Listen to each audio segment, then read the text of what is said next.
So France, PSG wins the whole thing.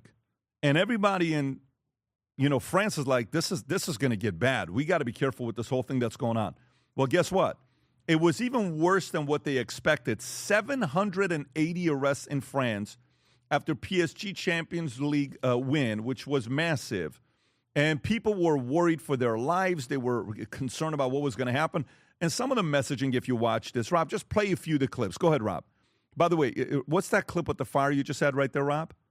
Okay. Dude, look at that is not the Middle East, Rob. Where is this? That's Paris. Wow. That's Paris for you. Yeah. That's not Iran. That's not Gaza. Look at what the That's France. hell is going on. Okay. After the win. They won, by the way. Look what they're doing to cars. Imagine if they would have lost. So this is celebrating victories. This is France for you, folks. And who do you think is doing this? You think the OG French people that were, from France, they're French men and women, you think they're doing this? Pierre and Jean-Jacques. No, that's not who's doing it. By the way, go to some of the videos to say we were able to do more in 3 hours than they could do where's that to guy? take over, Germany could do over in 1940s. I don't know if you have Keep that going up a clip little or bit. not. Yeah. Keep going. Right there. This is Yeah, Vinny African shared this migrants. one. African migrants saying, look at what he's saying. Look. Algerians. Go back a little bit, Rob. Look at this. We have Algerians, Tunisians, Moroccans, Senegalese. Look, Marine. We have managed to take over Paris even faster than Germany army in 1940. It took us 3 hours. Just 3 hours. They're letting you know what's up. Yeah, and so if you go to the clip, Rob, with the Eiffel Tower being behind it, I don't know if you have that one or not. Watch this. Okay. What is burning? What? Yeah. Jean-Pierre looks like he's at Crazy. Looks like the French Revolution. What did Macron say about this, Rob? Macron was not happy at all, Rob. If you find that clip, he was almost like, he's like, never again. We are done. He was, and by the way, the whole PSG team is behind him, Rob, and he's schooling the fans, and he's saying how disgusting and how horrible of an act it was that what he was doing. Keep going down, Robbie. He's doing the speech. I think that's it right there. Le coach et le staff. They don't have the subtitles on this one. Keep going down. Where is it? Is that it? No, that's not it. That's English, He's bashing the fans, though. He was bashing the fans. Macron was bashing the fans. He said, never again. This is not going to happen again. He was pissed. But he did it with a French accent, so it was kind of cool. I'll find it. I'll send it to Rob. And then, Rob, if you can go pull up Dominic Targinski. Oh, by the way, these are two girls in the car. Look at these guys. How much they're panicking.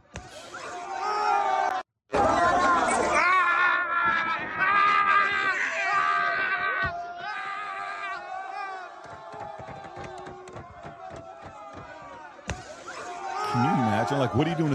My daughter called me and says, Dad, this is that. Put your foot on the gas pedal and drive through everybody if they're doing that to you. If they're risking your lives. And then this is Dominic Targinski saying, this is how the Polish celebrate when they win. Watch this. Go ahead, Rob. Rob, if you want to play this.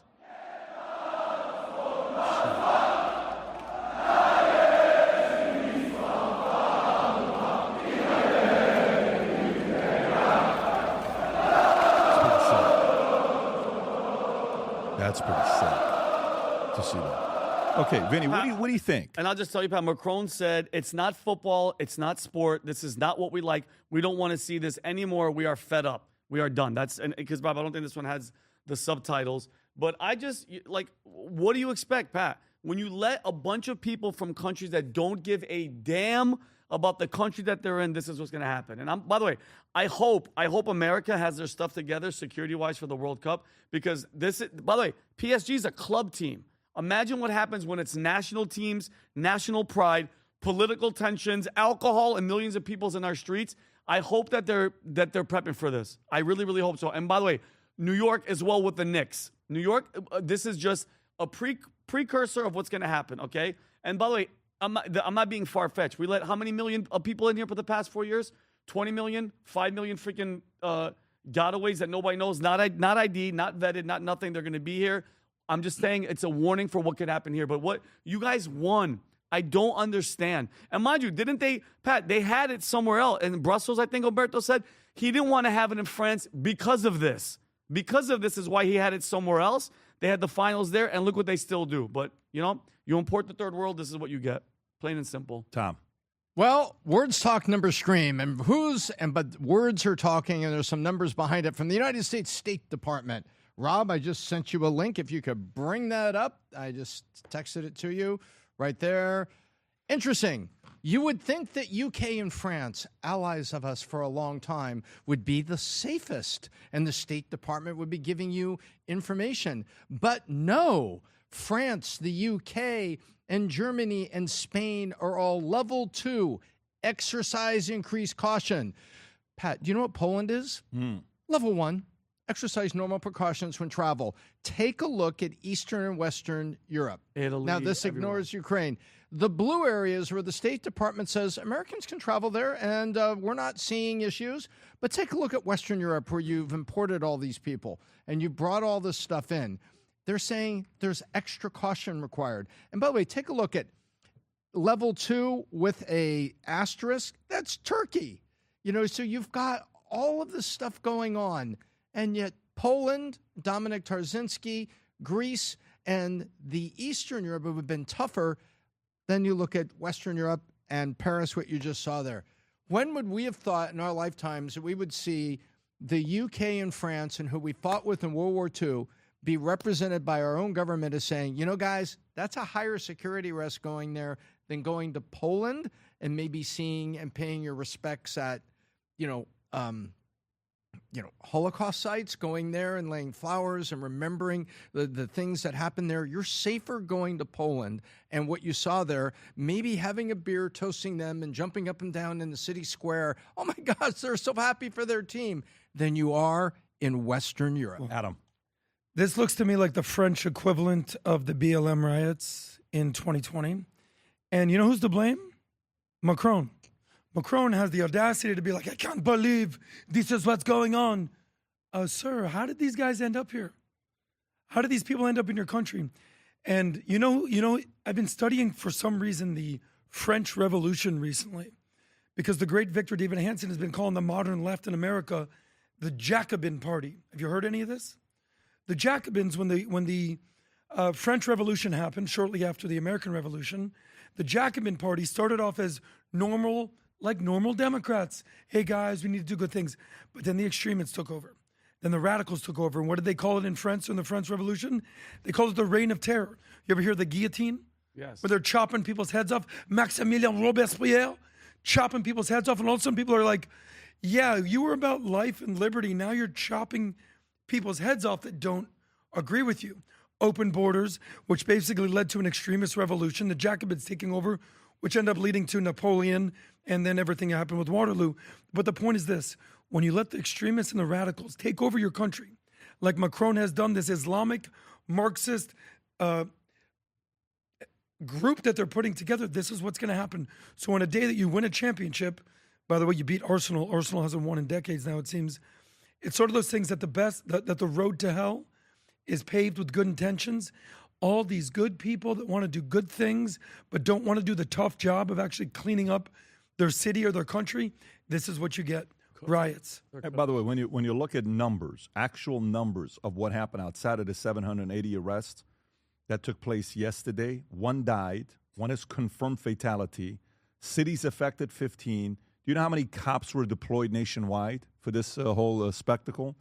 22,000 cops were deployed nationwide. 22,000 cops. With no guns, huh? They just yell at 57 people. cops injured. Serious injuries, 8. Injured civilians, 219. People formally taken into custody, 457. Arrests alone in Paris out of the 780 is 480. So the main city was Paris. A 24-year-old man died in a motorcycle scooter crash during the chaos. 17-year-old was reportedly left in critical condition after a stabbing. Now, who would be stabbing? And Macron condemned the violence and said these responsibilities, said those responsible would face consequences. Really? You know, a part of it is making sure your people feel safe. And obviously the people didn't feel safe, and there was a lot of madness going on. The stabbing guy survived? Well, the stabbing guy survived, but Good he was thing still the British stabbed. police weren't there. And Yeah. by the way, Imagine if they lost. This is what happens when Oh they my win. God. Forget it. Could you imagine that? Yeah. And here's the saddest thing. They weren't caught off guard on this. This didn't happen out of the blue. They were moved it they were somewhere. preparing for this. Yeah. They were boarding up windows. They were basically preparing, just like BLM riots. That's why I said it's the French So equivalent the next of story. BLM. So it was yesterday. We had people over at the house, and I'm walking around, and Tom is asking me about the different shoes. So I wore the white, the brown, and the black this weekend. Okay, all weekend I wore a white, the brown, and the black. The white was for Senna's birthday. The brown I wore at the office on Friday, and the black I wore yesterday, right? Every single day, except for now, I think it's 12 days. Since September 9th of 2025, I have worn these Future Looks Bright shoes.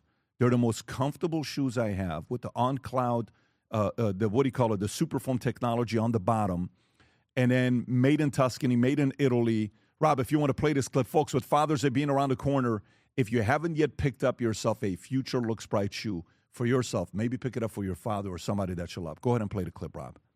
When we set out to create a shoe that blends comfort, function, and luxury, we had the choice to make it fast.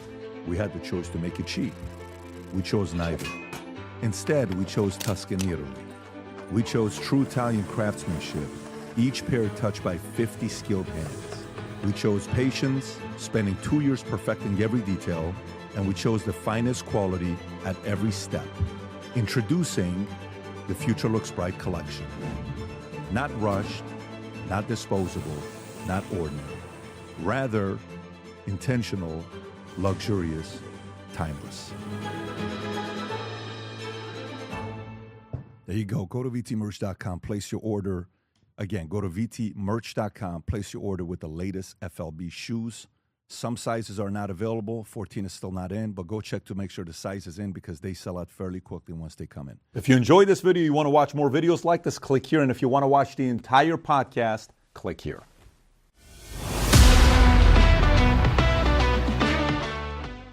Apparently, Google is planning on releasing mosquitoes. Great. Okay? What do you mean mosquitoes? They want to release millions of mosquitoes into California to help stop diseases. What's the disease? What do you want to do? No, they want to release mosquitoes. Guys, this is not Rob, this is not a spoof of a story. This is a real story that we're talking about. Correct, and they want to do it here in the state of Florida as well. Yeah, well, that's where it's going to be a problem when you're doing something like that. But Google planning to release mosquitoes, a tech giant, is seeking federal approval to release. You ready for this, folks? 32 million specially treated mosquitoes in California and Florida over the next 2 years as part of an effort to reduce the spread of mosquito-borne disease, including West Nile virus, St. Louis encephalitis, and then a bunch of other viruses that I'm not going to read. The proposal is currently under review by the U.S. Environmental Protection Agency, which is accepting public comments through June 5th before deciding whether to issue an experimental permit. Rob, can we see what these mosquitoes look like that they're talking about? On Friday, a positive sample of West Nile virus was confirmed in Riverside County. The project is part of Google's little-known debug initiative launched more than a decade ago to develop new technologies aimed at reducing populations of disease-carrying mosquitoes rather than releasing biting insects. The company plans to release male mosquitoes infected with Wolbachia, a naturally occurring bacteria. Is that what the mosquitoes look like? It has eyebrows. Rob, is that it? Yes, this is what they're saying. This is from the CDC. How long does it take to make each of these mosquitoes? Do we know? How long does it take to make these mosquitoes? What is the cost of each mosquito? So one of them is a self-limiting gene that prevents female mosquitoes' offspring from surviving to adulthood. Another one is a fluorescent marker gene that glows under a special red light that allows researchers to identify GM mosquitoes in the wild. GM mosquitoes produce in a lab lay eggs which carry the self-limiting and fluorescent marker. Used for mosquito control, when the egg hatch, they develop into adult mosquitoes. These mosquitoes mate with wild females. Makes sense. Mm-hmm. The genes are passed on to offspring. The expected result of using GM mosquitoes is that number of AE mosquitoes in that area decreases. It's pretty wild. Did you know that only female mosquitoes bite? They need a blood meal to produce eggs. Male mosquitoes do not bite. Typical. They feed on nectar from flowers. Tom, your thoughts on this? Does this concern you at all? Yes, because you know what? I find this to be ridiculous. You know, I find this to be I Tell don't me. trust it because California and Florida do have something in common, and that is massive agriculture crops. You know, there are grapefruit and oranges, and it's called Orange County around Orlando for a reason, and it was called Orange County in Southern California for a reason. So check this out, Pat. Fruit flies can be a problem. They can infest orange groves, grapefruits, lemons. You saw all the lemons. We used to drive in up through Ventura County toward Santa Barbara, and you could see lemon groves, all this stuff. Well, check this out. Fruit flies became a problem, and scientists came up and says, hey, you know what we could do? We could breed a bunch of sterile males. We can breed a bunch of fruit flies. We'll sterilize the male with chemical or radiation or something. We'll have some various techniques. And then we'll release them out into the wild. And then they'll mate with the females, and the females won't get pregnant. And there'll be no more fruit flies, and we'll cause it. They spent millions and millions, I think even billions of dollars on it. And guess what happened? The neutered male fruit flies were less strong, and they didn't fly as well. And sometimes they would mate with the female, and then she would turn around and then mate with a wild male fruit fly and get pregnant anyway. That's what was happening. I don't trust these programs. And by the way, there's a hysterical University of Nebraska study that goes back like 2010, 2012. But it basically said, guys, sterilizing the fruit flies and sending them out may not even work. And as a matter of fact, you may have the same size problem that you did because the sterile males, you know, flew weakly. And by the way, guess what? The females in the wild tended to prefer the males that were in the wild, not the sterilized, weak-flying sterile fruit flies. And I thought this was hysterical. So Yeah, by the way, they tested it's just this. like, here we go again. They did this in 2017. Google did this, actually. Google's life sciences unit is releasing 20 million bacteria in Fresno. Infected mosquitoes in Fresno. Verily, the life science arm of Google parent company Alphabet has hatched a plan to release 20 million lab-made bacteria infected mosquitoes in Fresno, and that's a good thing. You see the Zika carrying Aedes aegypti mosquitoes prevalent in the area. Earlier this year, a woman contracted with the first case of Zika in Fresno through sexual contact with a partner who has been traveling. Now there's a fear of inevitable mosquito meats patient if we don't do something about it. Verily plans called the Debug Project hopes to now wipe out. I mean, you know, there's certain industries you go in that, first of all, even, by the way, let's just say a noble person was running that company. Okay. Alphabet? No, let's say a noble person is trying to release these mosquitoes. Take somebody you trust, and they're running a company. Okay. Is there any winning in this business? People ask you, what do you do for a living? We release mosquitoes. Wait. And how what many kind of of them? Yeah, in 2017, we released 20 million in Fresno, and we're thinking about doing 32 million, but we're good people. We're church-going. Okay. How hard of a job it is to do. Yeah. Dude, you ruined my summer. My backyard was terrible. Yeah. By the way, give you some context, you know how much 32 million mosquitoes are? Not a lot. Rob, how many total mosquitoes are there in America? I'm sure somebody counted them one by one. 2 billion. Yeah. It's, no. And separate them by it's 2 billion. citizens and illegals. It has Tens of That's trillion? the number. Tens of trillions of mosquitoes. 32 million mosquitoes is like the poor 22,000 cops in France trying to prevent all the immigrants in France of destroying the city with 780 arrests.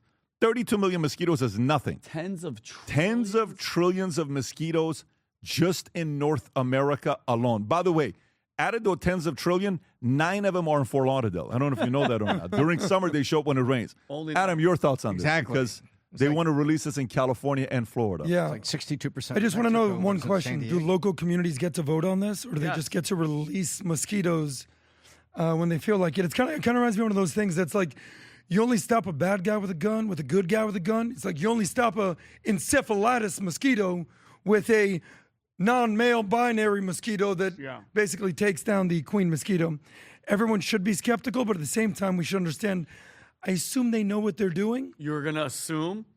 I don't know about you, but the past few years, By the way, people don't Adam blindly. asked a good question, though. Did the people of the city have to vote I for think it? they are. I asked, Okay. did people in Fresno have to vote for it? It says no.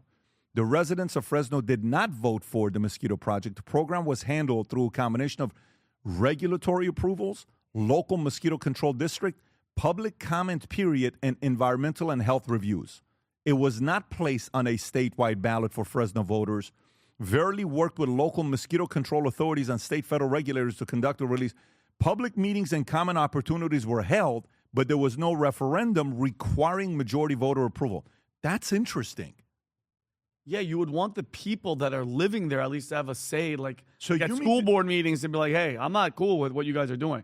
You guys are putting these books in the library. They get to go and voice their opinion and push back. There's Yeah, not- so the critics were saying exactly what you said. Critics said the residents should have a direct vote. Releasing millions of mosquitoes affected by a broader community, we should have something to say. Large-scale biological interventions should require stronger public consent. Man, I don't know. This is the direction we're going. By the way, have we not learned in the past couple of years just blindly trusting these giant corporations and billionaires? They're playing scientists. We just talked about Bill Gates recently. This is Google and this Alphabet, right? This is a parent company. Vinny, let me tell you what's coming. Oh, man. Let me tell you what's coming. What? Can we play imagination game real quick? You ready? Go ahead. Okay, so check this out.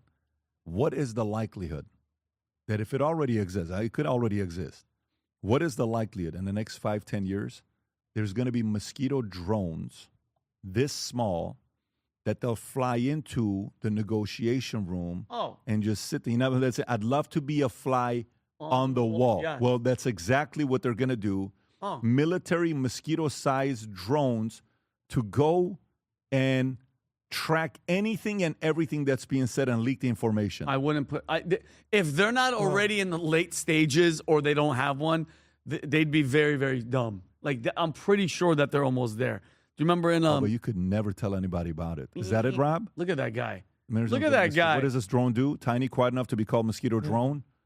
Black Hornet. What does it do, Rob? Black Hornet. Oh, okay. Can you play it? Actually, play it. Let's listen to the audio. Yeah, for sure this is coming. Maybe the music we can't play. Yeah. So it has the camera in there. Look at the camera, the way it comes out. Boom.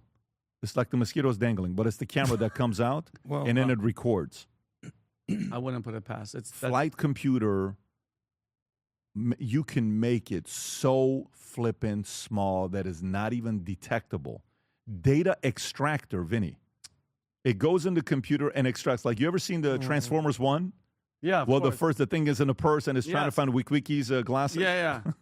Wiki. Yeah, Wiki's glasses. Do you remember in the Fifth Element? They had the guy had a remote control. A cockroach had like things on its head. Well, Pat, Freaking sharks have laser the, beams. What's the term they use when you have something in a room, recording devices? It's called bugged. Aha. Ah, there you go, right there. By the way, you remember when you caught my Mossad mosquito? Yeah. Yeah. It I'm wasn't replacing one that of as we them. speak. It was quite a few. I'm replacing that as we speak. But by the way, do you not think for a second Intel agencies are right now working on mosquito-sized cameras? It's already done, Pat. I think it's For already sure been. It's already done. For sure. I mean, Instead of biting you, the mosquitoes just forget like. about because pagers are big, mosquitoes are not. Yeah, exactly. Pagers are exactly. big. Imagine 5,000 mosquitoes going at boom, boom, boom, and it just pops and it bites you. And by the way, even worse, A little like explosion. there's some really nasty areas you can go. Imagine mosquitoes that can release viruses. Oh, The way you can get rid of 50% of a nation, that's what they just fly. No, literally. I know. You drop them, they go. It's like on a mission.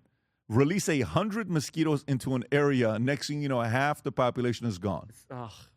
It used to be frogs they used to focus on, and frogs would become, it's a different situation. But Yeah. anyways, I don't know. These mosquitoes I don't trust. It was yesterday. We had people over at the house, and I'm walking around, and Thomas asked me about the different shoes.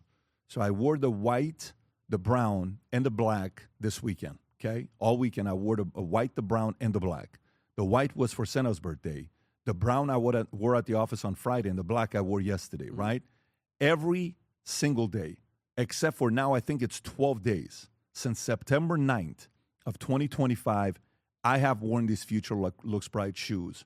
They're the most comfortable shoes I have with the on-cloud, the Superfoam technology on the bottom, and then made in Tuscany, made in Italy. Rob, if you want to play this clip, folks, with Father's Day being around the corner, if you haven't yet picked up yourself a Future Looks Bright shoe for yourself, maybe pick it up for your father or somebody that you love. Go ahead and play the clip, Rob.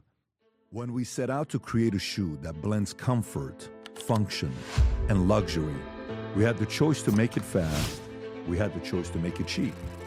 We chose neither. Instead, we chose Tuscany, Italy. We chose true Italian craftsmanship, each pair touched by 50 skilled hands. We chose patience, spending 2 years perfecting every detail, and we chose the finest quality at every step. Introducing the Future Looks Bright collection. Not rushed, not disposable, not ordinary. Rather, intentional, luxurious, timeless. There you go. Go to vtmerch.com, place your order. Again, go to vtmerch.com, place your order with the latest FLB shoes. Some sizes are not available. 14 is still not in, but go check to make sure the size is in because they sell out fairly quickly once they come in. If you enjoyed this video, you want to watch more videos like this, click here. And if you want to watch the entire podcast, click here.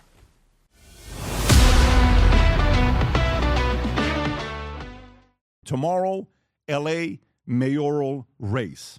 Is there any chance that Spencer Pratt will go on into the November election? Now, here's the thing. Everybody wanted top two. The liberals in California, the progressive, wanted top two to be on the left. This is what's going on with the race right now. If you look at the numbers, Bass is still in the lead.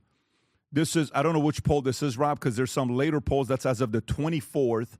There's some polls that have come out the last couple of days because today's the June 1st, tomorrow's June 2nd. But if you go based on this, the latest poll, it's Bass Rahman, the progressive socialist that wants to blame cars for people stealing parts from a car, which is very weird. But Pratt's making some momentum. Rob, if you want to play this clip. Polling shows the race is now a toss-up between incumbent Democrat Karen Bass, progressive upstart Nithya Raman, and Spencer Pratt. Fox News contributor Mary Catherine Ham is here. So Pratt was in the building yesterday, and then he did Fox and Friends, and he did Rob, Martha Show. you can stop this one here because we'll do our commentary. But so the numbers, you see the numbers where it's at. Spencer Pratt rejects Trump's backing in L.A. mayoral race, and while Jimmy Kimmel criticizes Spencer Pratt's L.A. mayoral race. Rob, if you want to play this clip, this is the one about Trump. Go for it. Do you want his endorsement? I don't need anyone's endorsement but mothers. That's who's getting me elected. People keep forgetting it's Democratic moms that do not feel safe that are putting me in office in 5 days. Can you explain to me something? Because you're not afraid of anything. You're not afraid of giving your opinion on anything, but you won't give me an opinion on President Trump. And I get it that his endorsement, his blessing may not be good for you. It likely isn't good for you in L.A. That's your But opinion. if you're fearless, what do you think of President Trump? You're a Republican, right? Again, this right here, what you're doing. I'm just asking. I'm telling Look at him. you. This conversation is what's destroyed local elections. Yeah. People don't care in LA. They want to feel safe. They don't want to step in human poop. I don't need to have personal opinions about anybody that doesn't affect them stepping in human poop. It's not being scared. I'm just not falling in for this tribal politics back and forth. It's a local election. I'm not running for president, so it doesn't matter my opinion on any president. What do you think about his answer, Vinny? I absolutely love it because look at what the freaking fake, horrible media is trying to do. They're trying to get you in that got you moment because apparently people in California want Karen Bass. They're Stockholm syndrome in full effect. I don't understand. Like, what you think Spencer Pratt is doing this because he needs the money? No, he's personally been affected, Pat. And, like, I don't understand. I had this conversation with my cousin yesterday who lives in California. Karen Bass is leading? Like, what has she done that makes somebody go, you know what? I'm going to go with her. If it's just identity politics, if it's just because she's a strong black woman, give me a freaking break, okay? She was in Ghana during the freaking fires and knowingly, apparently, allegedly, with that leaked audio that came out, okay? Failed at homelessness, failed at taxes. She is a failed mayor, and the fact that she is still leading, the only thing is identity politics or people just love abuse. You have fallen in love with your abusers, California, and you don't want to change it, period. That's why you vote for people like that, and you keep voting for people like Gavin Newsom. You guys need change, not Barack Obama change, real, actual change. And I honestly, Pat, I don't know him personally. I think this guy, what do you guys have to lose? You could only go up from here. I think Spencer Pratt is their decision, period. Go for it. Tom. I think there's a couple things that are showing up. First of all, I agree with that. It's not just Stockholm syndrome. It's habitual. It's the old elections in America. And this was before you were born, Vinny. Okay. Before I was born, you would walk into a voting booth and pull the little curtain around, and there was you could just pull the lever.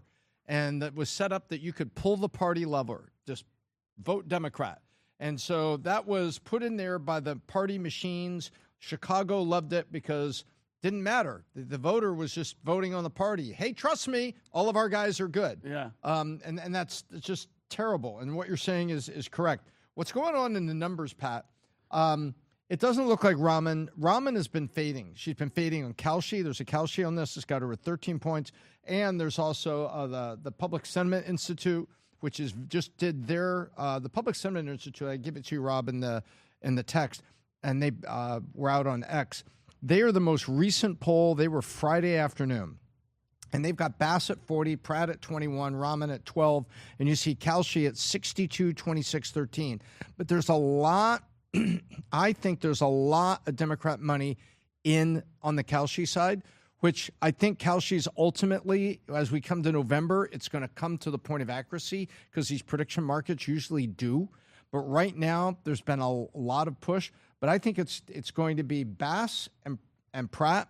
Bass is not going to get the 50.1 she needs. Remember, if Karen Bass gets 50.1 tomorrow, Pat, this is over. We're done. Correct. There's no November election. So meaning if Rahman gets out of it, it isn't over. It's done.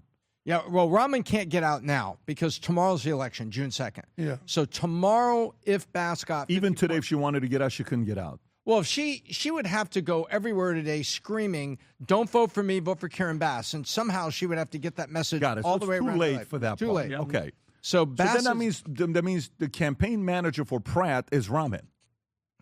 Indirectly, Rahman campaigns for Spencer Pratt. Yep. And now the question is right here. Public Sentiment Institute is pointing out, where do Miller and Huang go? There's 15 points that are out there, and there's 12 points that are undecided.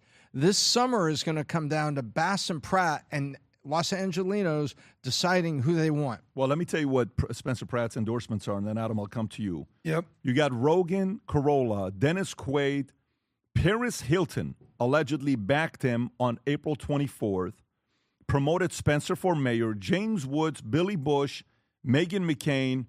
You got Christine Cavallari. You got Brody Jenner. You got Amber Rose. But then there's a part of it that's Jamie Kennedy. And then he said in an interview that Leonardo DiCaprio and Jamie Foxx, he claimed in an interview with U.S. Weekly that actor DiCaprio and Jamie Foxx privately expressed support for his campaign during that interview with U.S. Weekly. So whether he's telling the truth or not, and then Jimmy Kimmel came out and criticized him. Rob, I don't know if you have this clip with Kimmel. There's a clip of Kimmel criticizing Spencer Pratt. Go for it. The city is a mess. That is something that became especially obvious during the fires. But the people running the city, when you say this place is a mess, they go, no, actually it isn't. We're doing a lot. And then we look around and go, I'm not seeing it. And then they go, oh, it's there. Things are looking up. And this makes the people who live here upset, especially people whose homes and neighborhoods burned down and are trying to run businesses with people who need help sleeping in front of the door of their restaurants because they have nowhere else to go. They're frustrated because nothing seems to change. So then you get a guy who was on a reality show, who's on a lot of reality shows. His profession is to be the screaming jerk on reality shows. And his house burns down. And even though he had no private insurance on his house and doesn't believe in climate change, he's understandably upset about his house burning down. And since he's a moderately famous person, he gets attention. He's on the news, he's on social media, and for the first time in his life, people are agreeing with what he has to say. This is skillful undermining. With what he has to say. He's angry about the same problems a lot of people here are angry about. Does he have solutions to those problems? No. And yet he's polling in second place. And if he's one of the top two candidates after the primary next Tuesday, a week from tonight, he will be one of our two choices for mayor of Los Angeles. Right, you know what's funny about him? Carolla just got his, what do you call it? A star, right? And he gets up there and he gives a speech. He says, even though we disagree politically, I am so happy for Adam Carolla. Because if you notice, Carolla endorsed for Spencer Pratt. He did not. So it's an interesting speech he's given here. Just first 10 seconds will tell you, Rob. Go ahead. Adam and I, as you probably know, don't agree much when it comes to politics, but I love him dearly. I've never worked with anyone funnier. I am proud of him. You can pause it right there. Pat, you know what's crazy? What? Like that, his head writer on that show, it's supposed to become a comedy, like, it's his wife. Whatever you're hearing, his head writer is his wife. He's the type of guy that when the wife's talking, his head is just down. So wait, what he just did. His wife is 100% writing his stuff. that she's the head writer of this show. And notice the audience is just like, there's no emotion, there's no nothing. It feels like he's just under a spell, Pat. I'd rather be stuck on that freaking roller coaster upside down than listen to that. No, I'll give you that. And you know me, I have vertigo. I'll give you that, but that looked kind of authentic. bold, right? No, not Talking about his friend's story. I'm not talking about that. things. Different story. I'm talking about his She didn't monologue. write I get it. that I said script. I'll give you that. Yeah. Oh, yeah. I'll give you that on his show and all the the trash that comes out of his mouth on the show. Oh, that's that's authentic because that's his friend. She's not writing that. She's not the head writer of his life. Well, if Jimmy Kimmel wanted to get ratings, you know what he should do? What? Have Spencer Pratt on the show, buddy. Spencer Pratt's making his rounds. He was just on Bill Maher, he's on Gutfeld. I know you guys have been discussing things. Trump kind of weighed in on the election. And what did Spencer Pratt say? I'm good. I don't need an endorsement. Good. Now, why would you say something like that? Because if this were a more of a national election, of course you want Trump's endorsement. But this is a local election. But this election has taken shape of a different monster because we're talking about this guy as the lead story on the show. So I think, in essence, anyone that's solving for common sense and wants some change in LA would want Pratt. Here's my opinion. I think there's going to be a runoff between Bass and Pratt. And I think Pratt is going to win. That's my opinion. Good. What's it going to look like if Karen Bass gets into a runoff with the ramen noodle lady? So you're just going to have a socialist progressive basically debating a Marxist communist. Yep. Let me know how that's going to work out for you guys, LA. That's what we're looking for, because Karen Bass is doing the whole nothing to see here, everything's fine. Let's just keep it going, keep the good times rolling.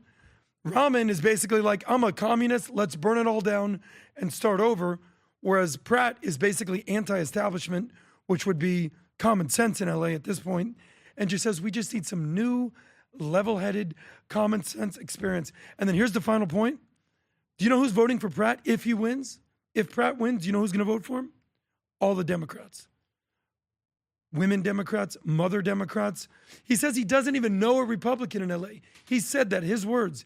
He said his sister is the most progressive Democrat he knows, and she's voting for him, obviously.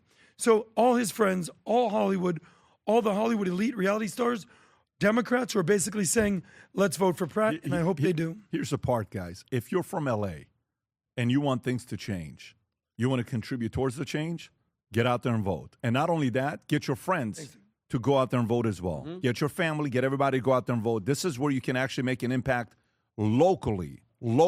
If you want to see change, go support and contribute to what Spencer Pratt is doing in LA. It would be an incredible story going into 2028.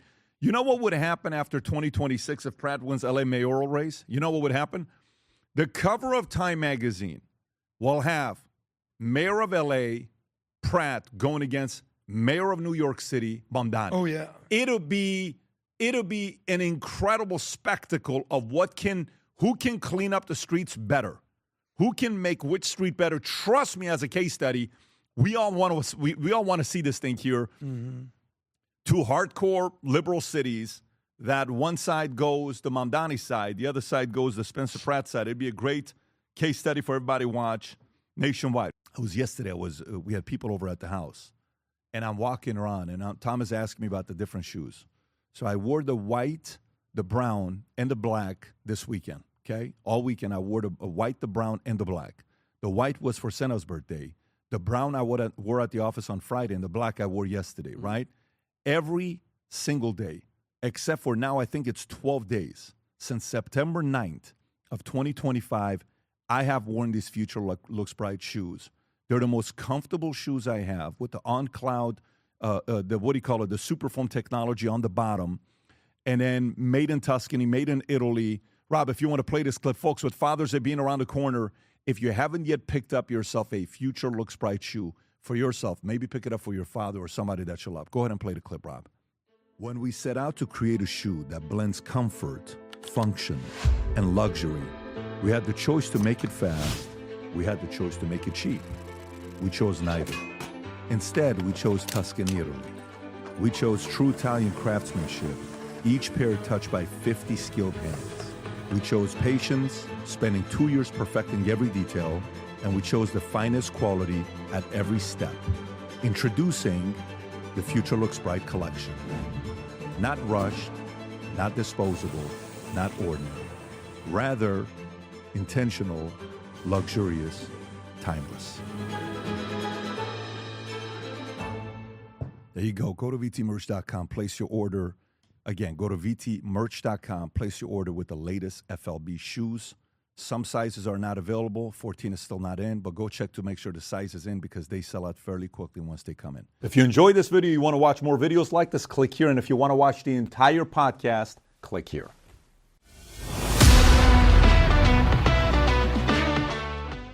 The next story is kind of weird. It's a story about Pezeshkian, who is the president of Iran, comes out and says, I'm resigning. And so we saw this all over the place, that he is resigning. Iran's president offers resignation, citing total takeover by IRGC commanders, which is kind of weird. So then when you're reading this story, Rob, I think you may have a clip on this. When you're reading this story, you see some people coming out and saying, no, it's not true. He never sent it. And I think even he sends out a tweet, Rob, if I'm not mistaken. Is this him? This is a video clip that the Iranian state media is saying is the denial that he's resigning. Go ahead. We are ready for any hardship. We are ready to sacrifice our lives, our existence for this revolution and the people of our country. This is him. But in any case, this is something we must all help each other with and walk this path together. We must prepare ourselves for this. And our dear people must also be aware of this matter and help out. Rob, this is what I expect from the national broadcaster as well. So this came out last night, and this is what the Iranian state media is claiming is his denial.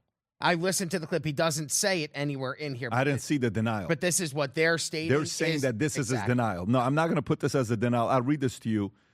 You know, this article here from the Iran International says that he submitted his letter of resignation. In the letter sent on Sunday, Pezeshkian stressed the fact that the president and the government have effectively been excluded from major and vital decision-making process in the country, and that the vacuum created by the situation has enabled hardline factions within the IRGC to take control of affairs.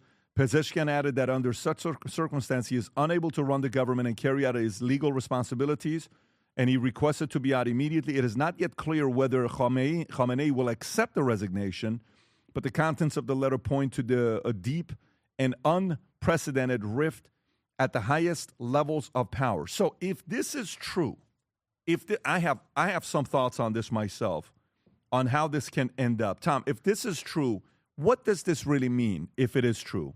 Well, when we all saw the headline, I had no reaction. I was like, well, of course, the hardliners and IRGC are really calling the shots. And, you know, Trump and the world had been saying it's hard to negotiate because the government was split. We had heard all that, right, Pat? I mean, that's what we heard, everything. So when I first heard this, it seemed like, wow. So as a legitimate government off to the side, finally just thrown in the towel and said, I resign. So it seemed normal, not normal, but it seemed like, oh, okay, very believable.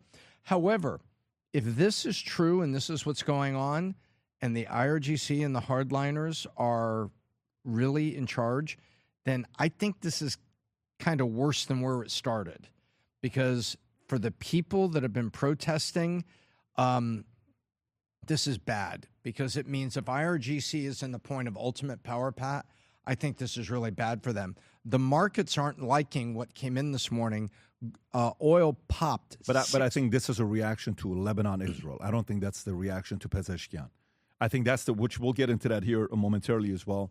I think the main reaction to this, what the market is saying, is due to the attacks that are taking place between Lebanon and Israel. No? Well, I think it's both. Because I think Lebanon, Israel is the second front that Israel is fighting.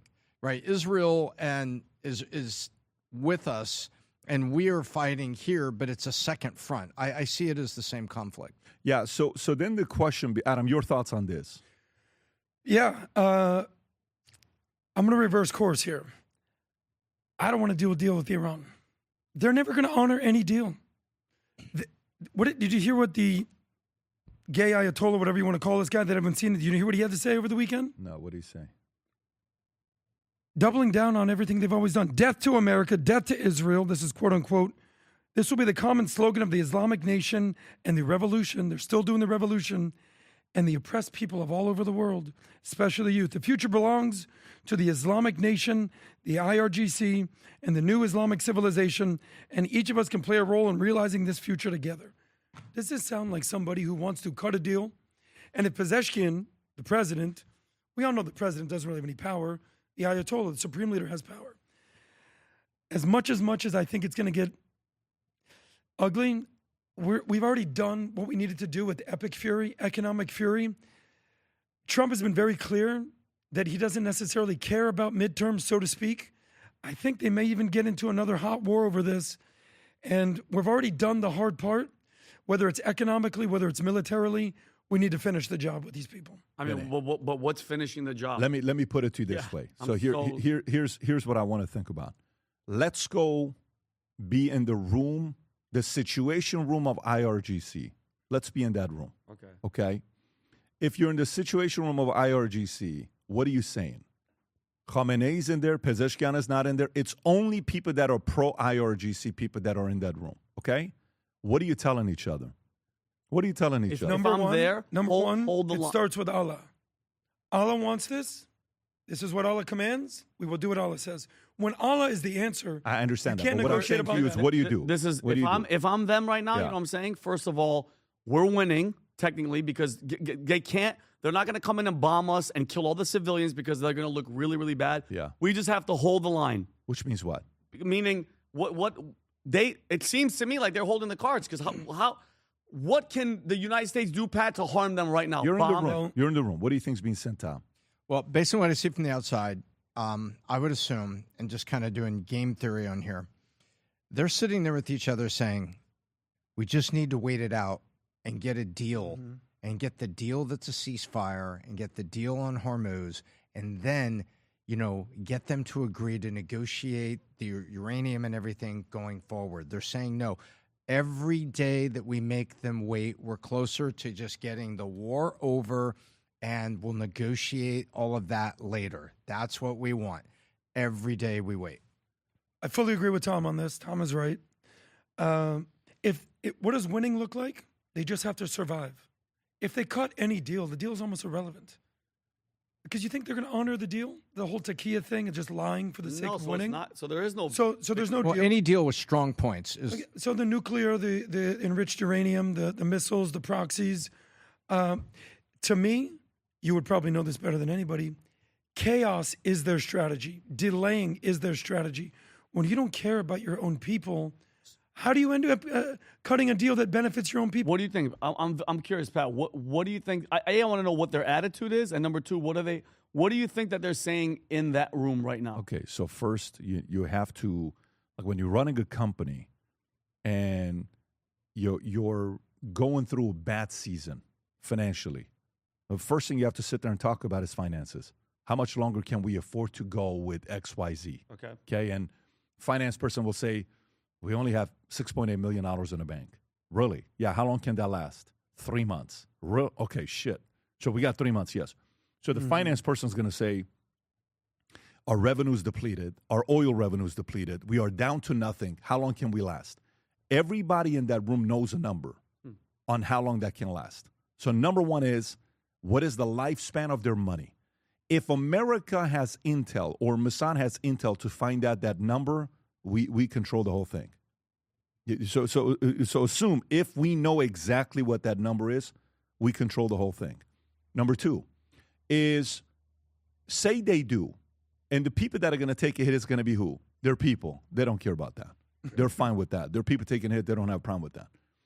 If in this instance, Russia helps out, maybe China doesn't help out, but Russia helps out, but Russia's also depleted. They're also not killing it. It's not like they're having a great time right now with what's going on. Ukraine's making their life a living hell. In that situation, Ukraine is Iran. Okay, so Ukraine relates more to Iran and Russia relates more to, U.S., right? So, but in a way, Russia could be the little guy because NATO, U.S., everybody is helping out who? Ukraine. So I think if you bring in the Israel thing, if you really want to go to, Israel has control and they want this thing to continue and they want to create chaos, you know what they could do to create a lot of chaos? You know what could be the craziest thing Israel could do to create some chaos? How many people did they kill of the leaders?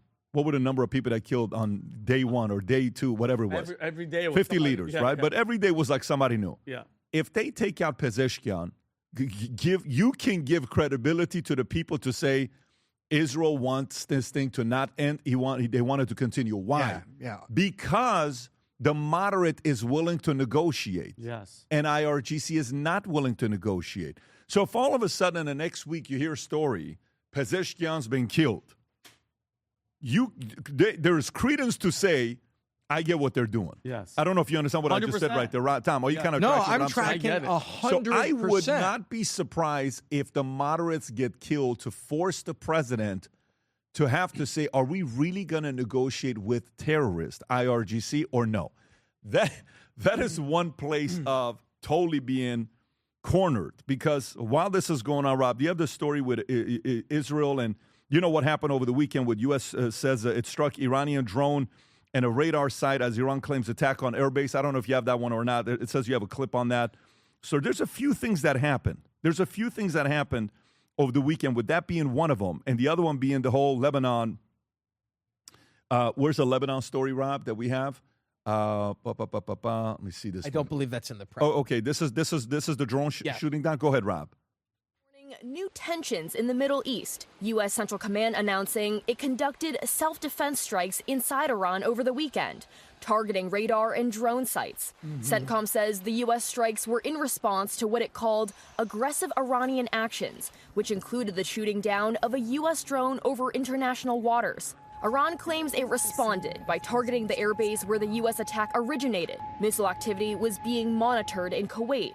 All this coming after President Trump suggested a peace deal with Iran was in reach. We're close to a very good deal. It says we will not develop or in any way purchase a military weapon. That's a big difference. The president insists you can pause the it deal right there. being So over the weekend, Hezbollah fired rockets into northern Israel from Lebanon. Israel responded with expanded military operations. Bibi ordered renewed strikes on Hezbollah targets, which they captured the castle. Rob, do you have the video of the castle with the Israeli flag at the top? Just go on YouTube, type in the castle, Israel flag castle. Did you guys see this? So they say they captured the castle and they put up the Israel flag at the top of the castle in Lebanon. And this is an 889-year-old castle. What's the name of it? Bo something? I want to say the castle's name correctly if you want to pull it up. No, it's called something else. Beaufort. Yeah, Beaufort Castle, 889 years old. So Israel puts the flag up. That's a statement, okay, on what you just did. Rob, if you want to go to the Beaufort Castle, it's got rich history to it. It's on top of a rock, on top of a mountain. Go to it. Yeah, Beaufort Castle. So they took it over. Obviously, it's not the kind of castle where you're going to go have foie gras and steak, and it's a different kind of a castle meaning. It's just got rich history to it, right? So they had their back and forth. Israel captured a major strategic position, which is the Beaufort Castle. Ceasefire talks appear to be faltering between the two. So think of everyone's motives. IRGC's motives versus Pezeshkian's motives versus Israel's motive versus U.S.'s motives versus the world's motives. If you want to go one by one, let's do it. Number one, IRGC's motives. They could give a shit. Their loyalty is to their Allah, and their loyalty is to what they believe in and the supreme leader.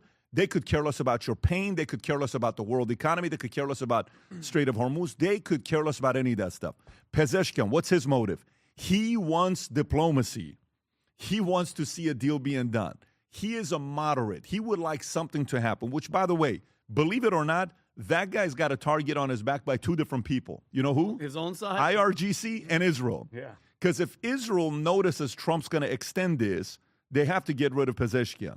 So Pezeshkian has to be gone one way or another. If Israel's motive, if Bibi's legacy goes that Iran got stronger with IRGC, that's not a good look for his legacy. At all. U.S. is about what? Where is Trump at right now? We need the economy back down. We need gas prices back down to be in the high 60s, high 70s to be, high 70s to be fine where we are. Economy needs to be opened up. The world is like, we got to get this shit to be done because we want it to be done. But the Gulf states don't want IRGC. It's such a complicated mess right now. But if you can find out how much money they have and what their run rate is and what their pain is, if Mossad or the CIA can get into their situation room, which is probably going to be in some kind of a bunker, and hear what their biggest pain is, now you have a situation there. So for me, I think there could be a lot of moving parts, a lot of different things happening, but that's what I think is going on right now with Iran, Israel, and U.S. That's where my thoughts are. It was yesterday. We had people over at the house, and I'm walking around, and Tom is asking me about the different shoes. So I wore the white, the brown, and the black this weekend, okay? All weekend I wore the white, the brown, and the black. The white was for Senna's birthday. The brown I wore at the office on Friday, and the black I wore yesterday, right? Every single day, except for now, I think it's 12 days, since September 9th of 2025, I have worn these Future Looks Bright shoes. They're the most comfortable shoes I have with the on-cloud, the Superfoam technology on the bottom, and then made in Tuscany, made in Italy. Rob, if you want to play this clip, folks, with Father's Day being around the corner, if you haven't yet picked up yourself a Future Looks Bright shoe for yourself, maybe pick it up for your father or somebody that you love. Go ahead and play the clip, Rob. When we set out to create a shoe that blends comfort, function, and luxury, we had the choice to make it fast. We had the choice to make it cheap. We chose neither. Instead, we chose Tuscany, Italy. We chose true Italian craftsmanship, each pair touched by 50 skilled hands. We chose patience, spending 2 years perfecting every detail, and we chose the finest quality at every step. Introducing the Future Looks Bright collection. Not rushed, not disposable, not ordinary. Rather, intentional, luxurious, timeless. There you go. Go to VTmerch.com, place your order. Again, go to VTmerch.com, place your order with the latest FLB shoes. Some sizes are not available. 14 is still not in, but go check to make sure the size is in because they sell out fairly quickly once they come in. If you enjoyed this video, you want to watch more videos like this, click here. And if you want to watch the entire podcast, click here.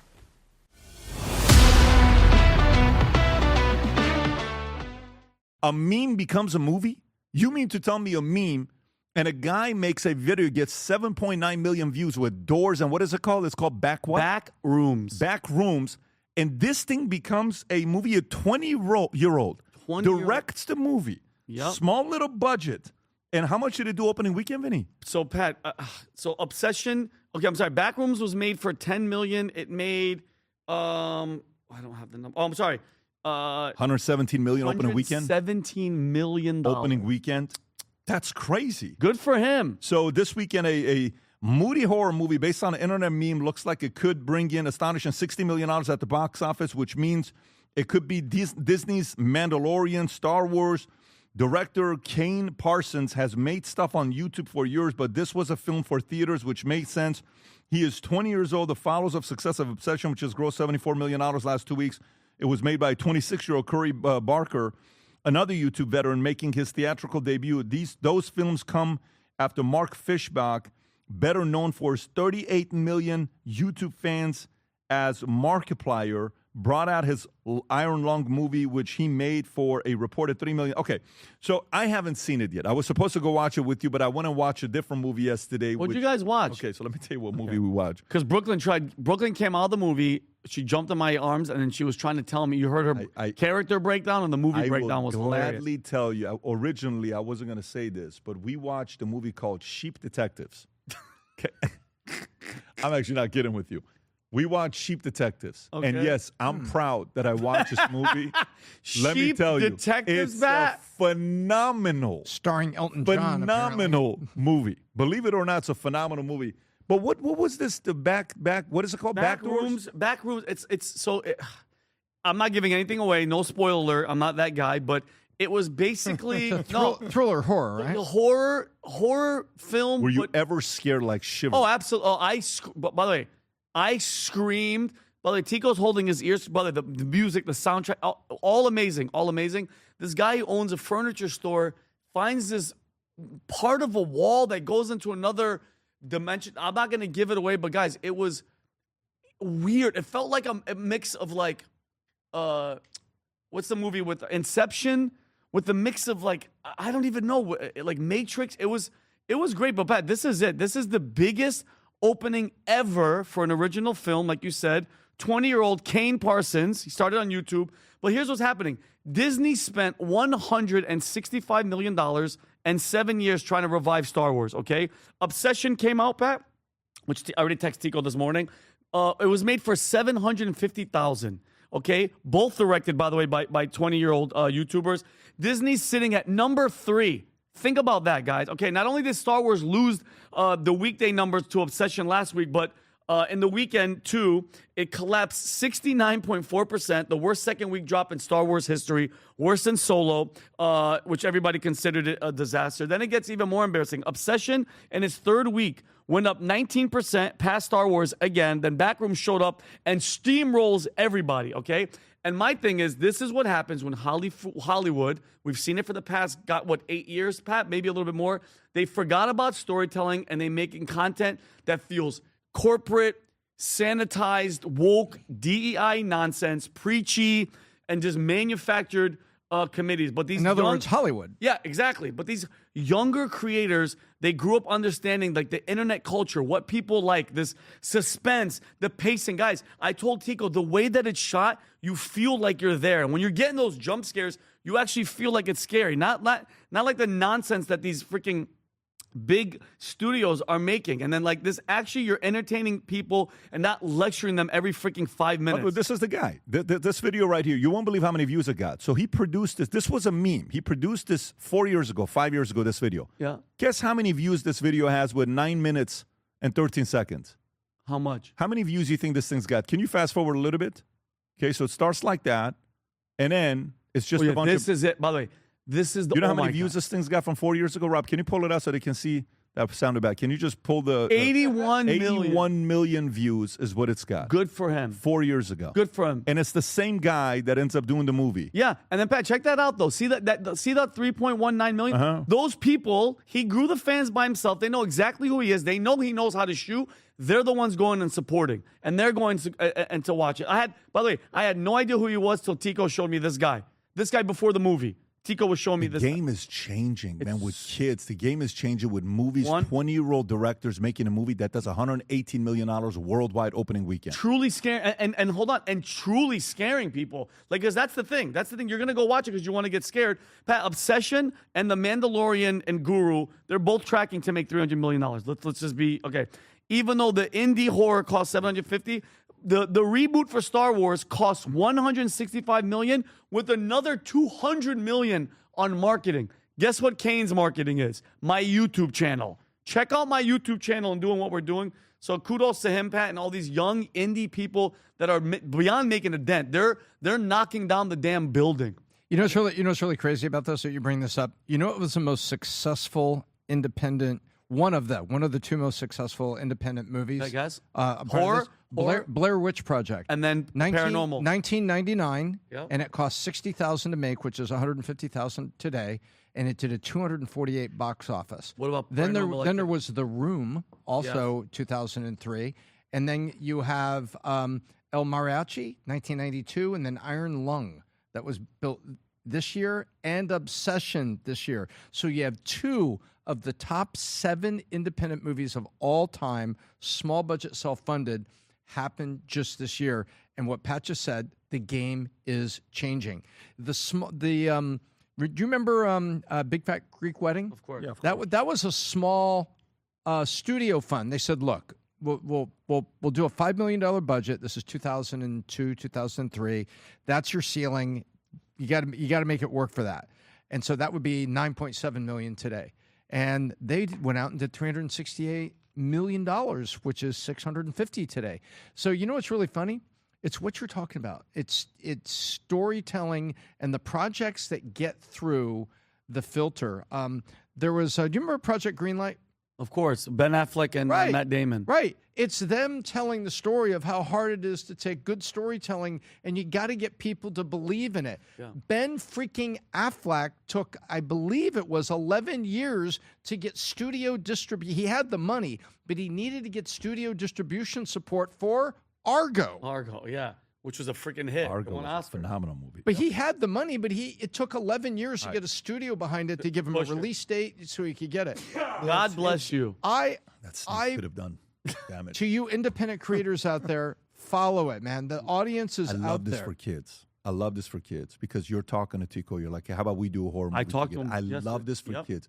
You know, he's writing stuff right now. Of course he is. Did told he me. tell you or Yeah, no? of He's course. writing He didn't tell much- me what, but I. Oh, no, he's not telling anybody till he's done, but he's writing characters. I got him the book about how to write the book proper way by a guy named Jim Scott Bell that Tom introduced me to 15 years ago.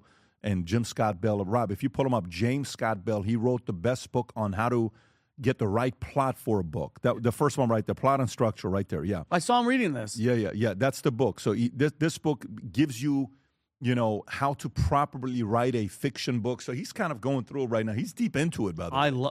He's deep into it. So who knows? Maybe we're going to be, I want to act. I told him I want to act. I better not die in the first 8 seconds of the movie. He will intentionally do something. 100%. It was yesterday. We had people over at the house, and I'm walking around, and Tom is asking me about the different shoes. So I wore the white, the brown, and the black this weekend. Okay, all weekend I wore the white, the brown, and the black. The white was for Senna's birthday. The brown I wore at the office on Friday, and the black I wore yesterday. Right, every single day, except for now. I think it's 12 days since September 9th of 2025. I have worn these Future Looks Bright shoes. They're the most comfortable shoes I have with the on-cloud, the Superfoam technology on the bottom, and then made in Tuscany, made in Italy. Rob, if you want to play this clip, folks, with Father's Day being around the corner, if you haven't yet picked up yourself a Future Looks Bright shoe for yourself, maybe pick it up for your father or somebody that you love. Go ahead and play the clip, Rob. When we set out to create a shoe that blends comfort, function, and luxury, we had the choice to make it fast. We had the choice to make it cheap. We chose neither. Instead, we chose Tuscany, Italy. We chose true Italian craftsmanship, each pair touched by 50 skilled hands. We chose patience, spending 2 years perfecting every detail, and we chose the finest quality at every step. Introducing the Future Looks Bright collection. Not rushed, not disposable, not ordinary. Rather, intentional, luxurious, timeless. There you go. Go to VTmerch.com, place your order. Again, go to VTmerch.com, place your order with the latest FLB shoes. Some sizes are not available. 14 is still not in, but go check to make sure the size is in because they sell out fairly quickly once they come in. If you enjoyed this video, you want to watch more videos like this, click here. And if you want to watch the entire podcast, click here.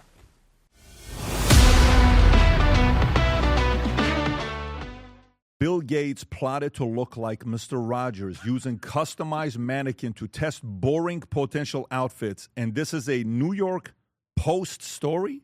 It was a New York Times magazine. New York Times magazine.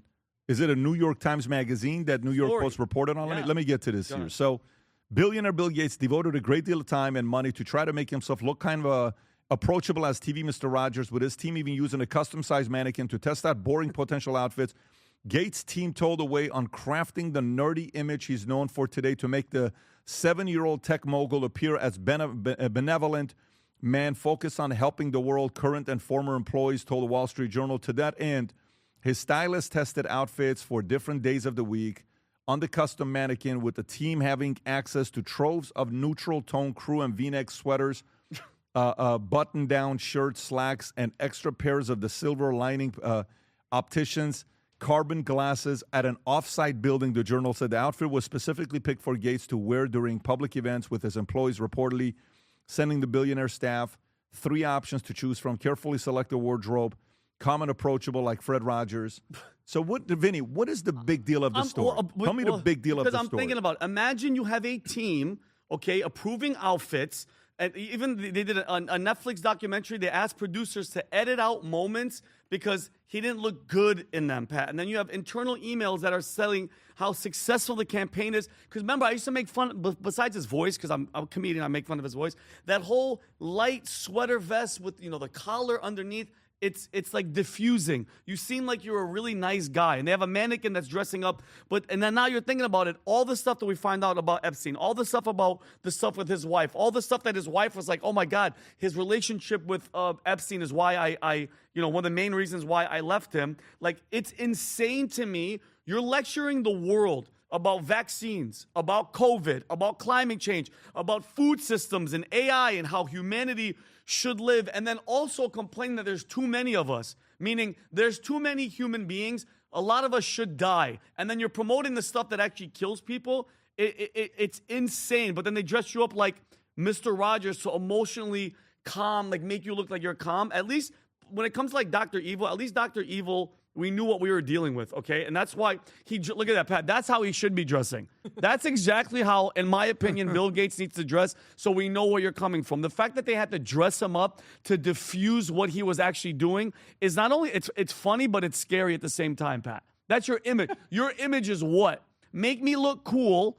Make me look like a nice, cool guy when I'm trying to destroy humanity. I'm trying to find out, again, this is what I'm trying to find out, because I want to know what's wrong with that. Like, Tom has changed his image. Can you focus on Tom real quick? Can you put the camera on Tom? Like, how great does Tom look? Be honest. To be honest with you, that tie, that tie says a lot. The suit, and the knows that he French drinks cuff. coffee. Right. So, but look how Tom looks. If you go back, look at some of the stuff from 3 years ago versus today, or 10 years ago versus today. Yeah. Tom looking money. Stefano Ricci got a hold of him and changed his image up. If you go to Bezos, what does Bezos look like? If you go today's Bezos. Do Bezos before and after. Oh, yeah. Okay, if you go to Bezos, top left, look at that. Yeah. Okay? That's so look at Elon before and after. It's not much of a difference. But no. Bezos, before he got his little hair transplant? So this is Bezos before. Look what he looks like. Everything he's wearing on the left looks like Brooks Brothers. Yes. Okay? And now look at the right. Do you think he got help from somebody? Let's go to another one, Rob. If you look at those biceps look pretty good. No, just stay on this. Just go to a different image. That one right there. Second one if you can. Boom. Yeah, look at this one. All right? That one, he's got a jacket on. The guy on the right looks like a stud. Okay, go to the third one, Rob, that you have. Look at the jacked biceps and triceps. He looks like a football coach. Okay? And then the one on the left, he's just getting started. Then go to the one holding the book down with Amazon. Look at this. He's holding the book, Your Next 5 Moves. Smart guy on what book he's reading. But look at the guy on the right.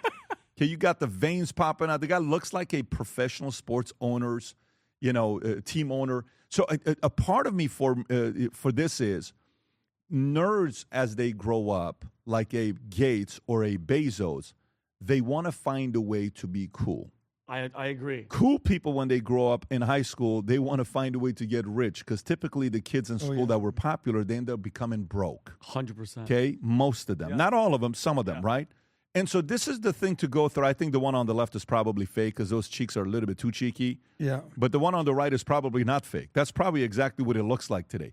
So there's nothing wrong with recreating yourself and, recreating yourself and putting that. But Mr. Rogers, why Mr. Rogers? Because Mr. Rogers, Pat, made people feel safe. Trusting, is that what it is? Yeah, because think about it. This friendly genius look that he's trying to push, and it was, you know why they said, Pat? So that the public would trust him.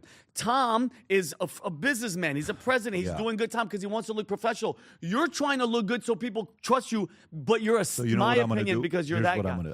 I'm gonna wear a Mr. Rogers outfit next time. Yeah. And let's see what happens. You know what? Okay, so take a look. You take your future look right off. Look at that right there. What he's wearing. That old Rob. Can you send that to me, Rob? Yeah. Can you send that to me for me to get that exact outfit?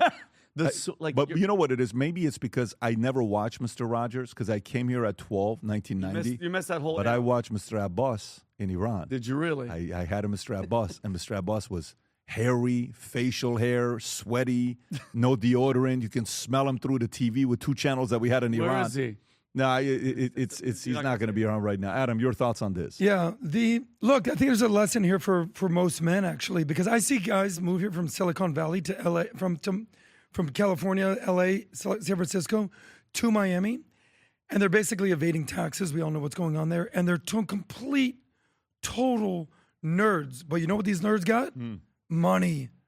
They have millions of dollars, sometimes billions of dollars. But you know what happens? They come here and they try to be cool. For the first time in their life, they had a big exit. They made 10 million, 100 million, whatever it is. And the women of Miami, or women in general, smell it on them. They're like, this guy has no clue what he's doing. Can you buy me a bag? Sure, honey. Can you take me out for dinner? Sure, honey. And what happens is these guys basically don't have swag, end up basically lose their money. What's the whole phrase from back in the day? The man with experience meets the man with money, or the man with the money meets a man with experience. The man with money leaves with experience. The man with experience leaves with the money. That's what's going to happen here. So everyone should go through this recreation. All these nerds, these people who are building companies who have never been cool, have never had looks or personality, all of a sudden they're lacking that. Yeah. So they need to improve that. Like PBD said, the people who used to be cool maybe never had money. So in anything in life, you have to be a triple threat. In anything, you have to have money, especially if you're a man. You have to have a good personality or game, as they say. And you need to actually look good and carry yourself good. Triple threat of a man of status. So where you're lacking in that, you will be exposed. Well, I think having Christ, number one, is the first attribute you have to have. That's number one. But number two, Adam, the point I'm making with this is he knows who he is. He knows about the Epstein stuff. He knows that allegedly what he did against his wife and was asking Epstein for STD medication because he secretly, allegedly gave it to his wife. Hold on. He's pushing, warning everybody of pandemics. And then you're pushing a vaccine that's not freaking safe. And then you're telling your team, make me look like Mr. Rogers so I look safe to them. That to me is a whole different story. Who else do you think he was going to look like? If he's like, make me look like Axl Rose or Justin Bieber. That I believe they're like, who could he possibly look dressed like Dr. Buddy, Evil. the only thing you're going to pull off right here Dressed like Dr. is Evil, Dr. Yeah. Well, you have a thing for Bill Gates and you think that he's evil, and I get it. There's a lot of people who agree with you. Well, I'm just saying, if you're his image consultant, facts if are there. you're his image consultant and you're worth billions of dollars, you're going to be like, listen, your new look is Mr. Rogers. Good luck. He's a horny, creepy old man. That's what he is. Yeah. Okay. But so he's let's worth go- billions of let's dollars. go. It was yesterday. We had people over at the house, and I'm walking around, and Tom is asking me about the different shoes. So I wore the white, the brown, and the black this weekend. Okay, all weekend I wore the white, the brown, and the black. The white was for Senna's birthday. The brown I wore at the office on Friday, and the black I wore yesterday. Right, every single day, except for now. I think it's 12 days since September 9th of 2025. I have worn these Future Looks Bright shoes. They're the most comfortable shoes I have with the on-cloud, the the Superfoam technology on the bottom, and then made in Tuscany, made in Italy. Rob, if you want to play this clip, folks, with Father's Day being around the corner, if you haven't yet picked up yourself a Future Looks Bright shoe for yourself, maybe pick it up for your father or somebody that you love. Go ahead and play the clip, Rob. When we set out to create a shoe that blends comfort, function, and luxury, we had the choice to make it fast. We had the choice to make it cheap. We chose neither. Instead, we chose Tuscany, Italy. We chose true Italian craftsmanship, each pair touched by 50 skilled hands. We chose patience, spending 2 years perfecting every detail, and we chose the finest quality at every step. Introducing the Future Looks Bright collection. Not rushed, not disposable, not ordinary. Rather, intentional, luxurious, timeless.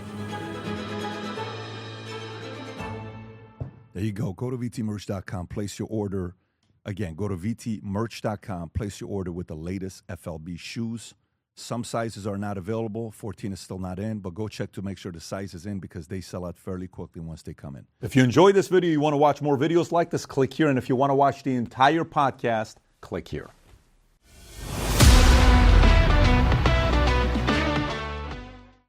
So CEO of Cerebros comes out and says as AI as an industry has done a terrible job of selling data centers and we ought to pay our own way. Here he is. Go ahead, Rob. I'm sorry, this is Kevin O'Leary. Oh, no. Cerebros CEO. Do you have that one or no? Kevin O'Leary looking Okay, cool. so with let the me little soul play this and then let me read this and Rob, and then maybe we'll play that clip. So Andrew Feldman says the AI industry has done a poor job of selling data centers to the public. He has a different message in mind, modeled after Microsoft President Brad Smith.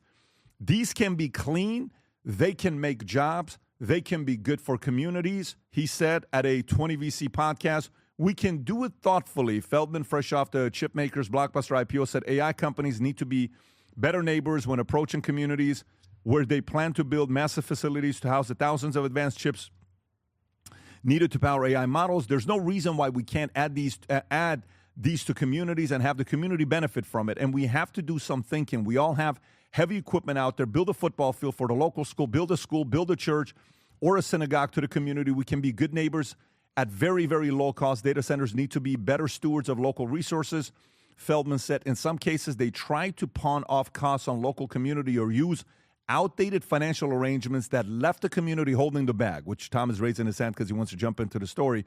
And in others, they were wasteful of resources. This is not cool, and none of this needs to be the case. Tom, it sounds like you agree with him.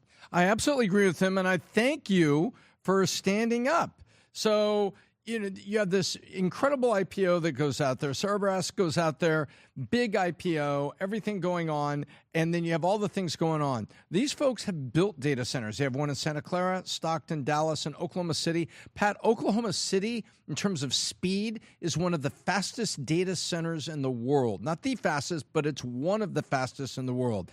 And he's got another one planned for Atlanta. So he knows what he's talking about.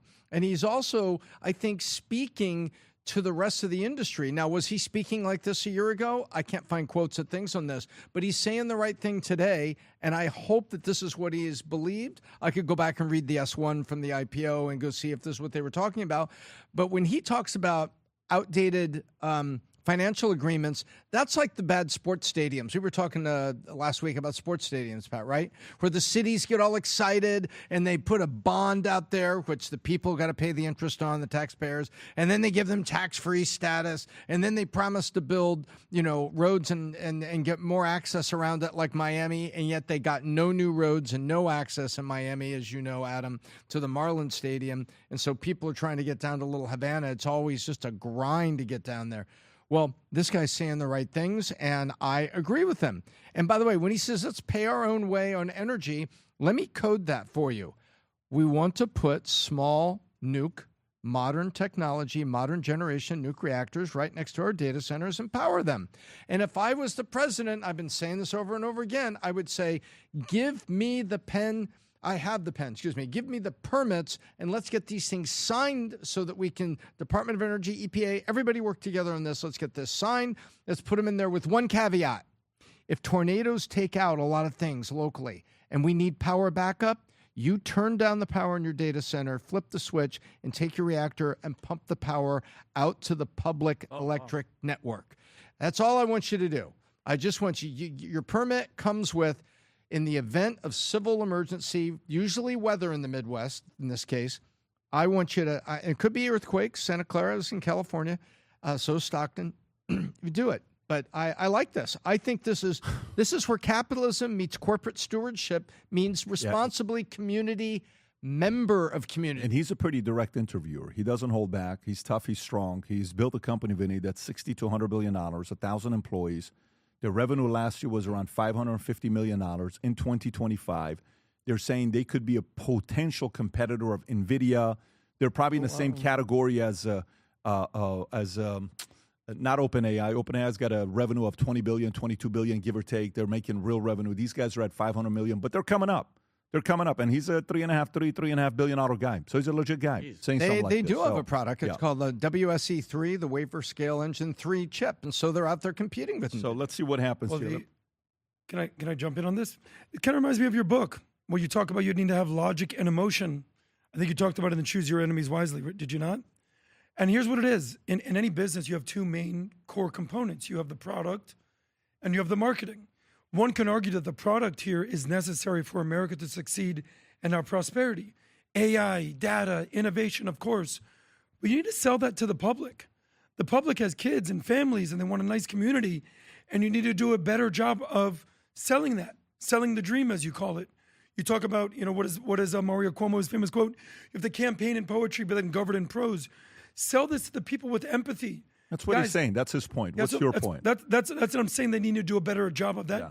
My point is this. AI is not going anywhere. The product is necessary. It's innovative. You think AI is going to help America? We need to compete with China. Just like Kevin O'Leary basically said, there's been a sort of a hit campaign from China and other foes of ours who don't want to see it done here. But both things need to be done, just like you said, when you're putting a business plan together. Use logic, use emotion, use authority, and use empathy. All right, let's go and that's how you sell one. the dream. There you go, folks. That was Adam. Had to put the final thoughts because, Adam's, that was just my thoughts. But I understand that. But I was going to the next story, but I'm sorry. You wanted to give the next thoughts story. on the Won't story. Speak. Yes. No, you can speak on the next story, but if it's a story I'm coming to you, speak on it. You just repeated what the guy said, but it's fine. It was yesterday. We had people over at the house, and I'm walking around, and Thomas asked me about the different shoes. So I wore the white, the brown, and the black this weekend, okay? All weekend I wore the white, the brown, and the black. The white was for Senna's birthday. The brown I wore at the office on Friday, and the black I wore yesterday, right? Every single day, except for now I think it's 12 days, since September 9th of 2025, I have worn these Future Looks Bright shoes.